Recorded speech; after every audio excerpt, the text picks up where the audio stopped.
ఓం శ్రీమాత్రే నమః. Welcome to ప్రసిద్ధ క్రియేషన్స్. ఈరోజు ఆంజనేయ స్వామి జన్మ రహస్యం గురించి తెలుసుకుందాం.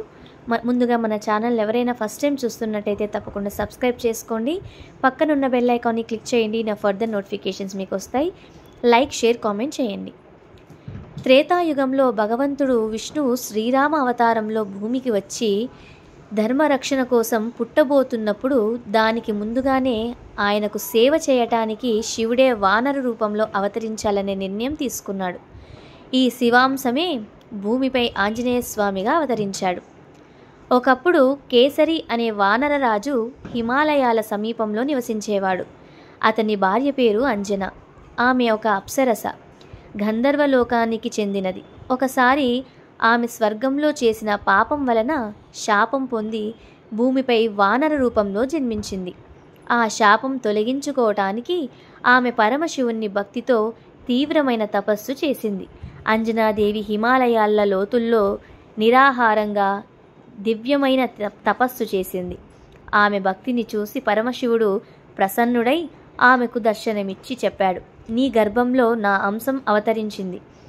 ఆయన భగవంతుడైన శ్రీరామునికి సేవ చెయ్యును అని చెప్పారు. ఇంతలోనే ఆ సమయంలో దశరథ మహారాజు సంతాన లాభం కోసం పుత్రకామేష్టి యాగం చేశాడు. ఆ యాగ ఫలంగా అగ్నిదేవుడు దశరథుడికి దివ్య పాయసం ఇచ్చాడు. దశరథుడు ఆ పాయసం తన భార్యలతో పంచుకున్నాడు. ఆ సమయంలో గరుత్మంతుడు ఆ పాయసం ముక్క తీసుకువెళ్తూ అంజనాదేవి తపస్సు జరుగుతున్న చోటికి చేరాడు. అనుకోకుండా ఆ పాయసం ఆమె చేతిలో పడింది. ఆమె ఆ దైవ ప్రసాదమని భావించి తిన్నది. దాంతో శివాంశంతో కలిసిన ఆ పాయసం వలన ఆంజనేయుడు గర్భంలో ఏర్పడ్డాడు. ఆంజనేయుడు జన్మించే సమయంలో వాయుదేవుడు స్వయంగా ప్రాణశక్తి నింపాడు. అందువల్ల ఆయనను వాయుపుత్రుడు, మారుతి, ఆంజనేయుడు అని పిలుస్తారు. చిన్నతనంలో ఆంజనేయుడు ఒకరోజు ఆకాశంలో ప్రకాశించే సూర్యుని పండుగా భావించి దూసుకు వెళ్ళి తినబోయాడు. దాంతో ఇంద్రుడు ఆయనను వజ్రాయుధంతో కొట్టగా ఆయన చంపబడ్డాడు. వాయుదేవుడు ఆగ్రహంతో ప్రాణవాయువును నిలిపివేశాడు. భూమిలోని ప్రజలు మూర్ఛపోయారు. దాంతో దేవతలు ఇంద్రుని వద్ద క్షమాపణ కోరారు. ఆంజనేయుని తిరిగి ప్రాణం పోసి అనేక వరాలు ఇచ్చారు. బ్రహ్మదేవుడు మానవులకు అధిగమించలేని బలాన్ని ప్రసాదించాడు. ఇంద్రుడు వజ్రాయుధం తగిలినా ప్రాణహాని రాకుండా దీవించాడు. అగ్నిదేవుడు అగ్ని తాకదు అని వరమిచ్చాడు. సూర్యుడు జ్ఞానాన్ని ప్రసాదించాడు. వాయుదేవుడు అనంత శక్తిని ప్రసాదించాడు.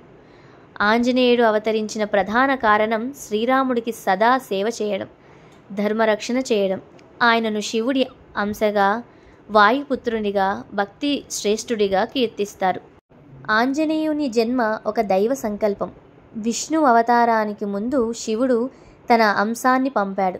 ఇది శివ విష్ణు ఏకత్వాన్ని తెలియజెప్పే గొప్ప రహస్యం. తెలుసుకున్నారు కదా? నచ్చితే తప్పకుండా సబ్స్క్రైబ్ చేసుకోండి. లైక్, షేర్, కామెంట్ చేయండి. సర్వేజన సుఖినో భవంతు. స్వస్తి.